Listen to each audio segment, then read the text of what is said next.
In the early 80s, it wasn't an option to come out and think you were going to be a professional of anything. We were getting fired if we were teachers, but I was never going to pretend I was anything else.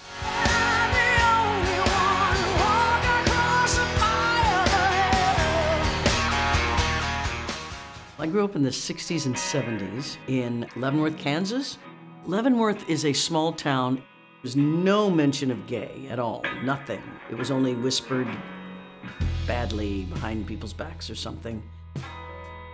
As I became of age, 16 and 17, and I started realizing I was a lesbian, even though there was nothing that said gay, I just knew it in my soul.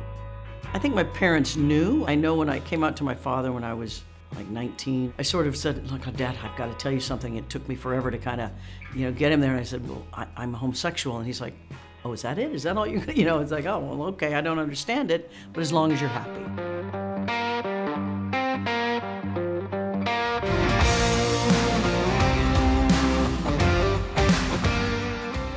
I never had a plan to be any sort of a gay icon. It didn't seem to be something I needed to share. In the early 80s, I just thought, well, no one will know. I was never going to pretend I was anything else. And I told my record company that. They said, well, as long as you don't flag wave. Of course, 4 years later, I was flag waving, but my songs were very personal, and they were about my own personal love life. Does she miss you?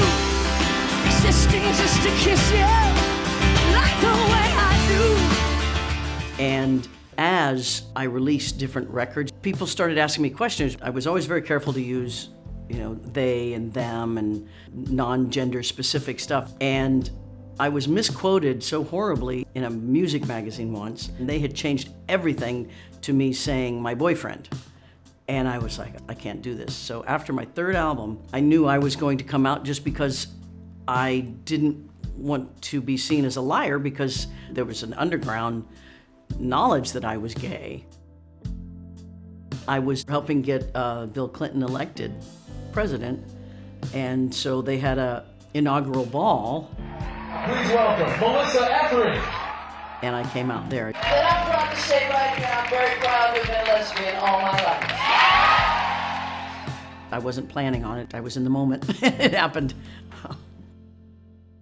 I went from selling just about 1 million records to 6, 7 million, like overnight. So no, it did not hurt at all. Come to my window, crawl inside, wait by the light of the moon.